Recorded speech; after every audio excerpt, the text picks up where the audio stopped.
Many of those who'd survived the Nazis' unspeakable brutalism have since succumbed to old age. But not so Anita Lasker-Wallfisch. She was a youthful member of the Auschwitz Orchestra, in which she played the cello.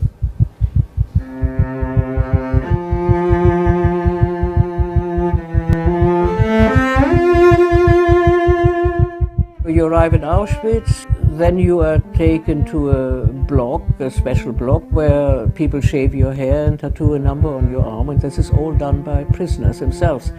So I have a conversation with this girl who was processing me. And of course she asked me, so what did you do before?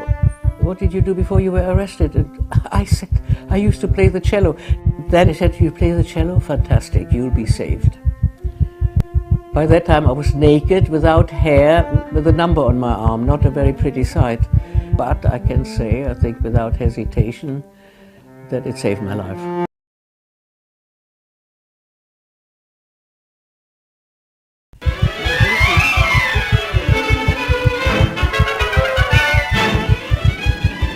This is the story of that glorious yet tragic operation, which in Mr. Churchill's words, will take a lasting place in our military annals and will, in succeeding generations, inspire our youth with the highest ideals of duty and of daring.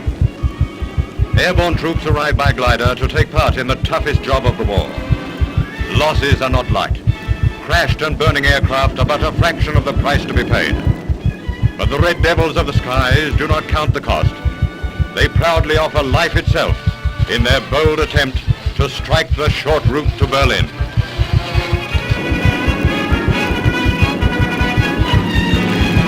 Back on the road from Eindhoven, men of the Second Army go forward towards Nijmegen and that vital bridge across the wider stream of the Rhine, whose capture intact was the most dazzling achievement of our airborne forces. That was the first objective of the operation, and it was triumphantly accomplished after a brilliant pitched battle. The second objective, the town of Grave, was also swiftly secured by the Guards Armored Division.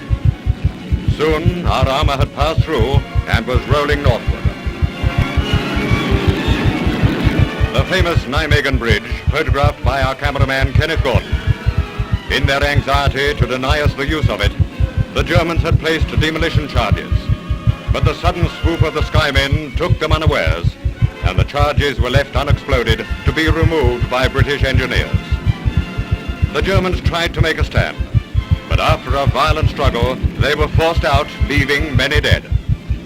The Nazis would have given a great deal to get the bridge back, but their troops to the north were being held in a grim struggle by the heroic men of Arnhem.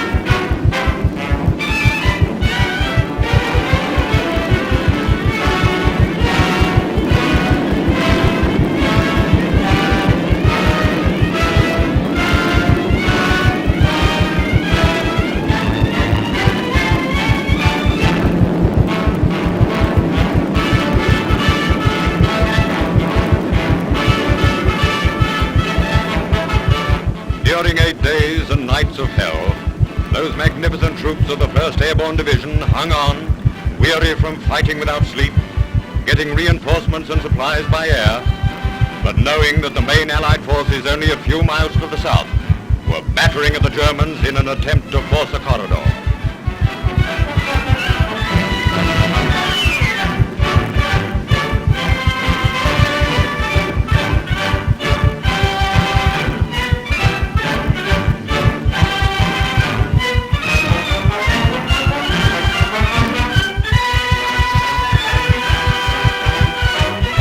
Pounded by everything the enemy can bring to bear, General Urquhart's men defend themselves from slit trenches. Their only contact with the outside world is by radio, but they know their bitter struggle has not been in vain. While they held the Germans, Our two first objectives had been captured and consolidated.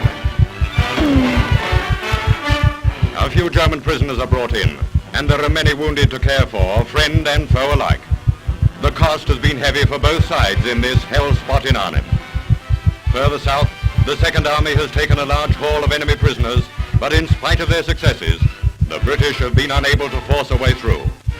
The Second Army men went on to consolidate the considerable gains already won. The men of Arnhem got the order to retire across the Rhine. Only about a third came back. It is fitting to end with Mr. Churchill's moving tribute. The cost has been heavy. Casualties in a single division have been grievous. But not in vain may be the pride of those who survived and the epitaph of those who fell.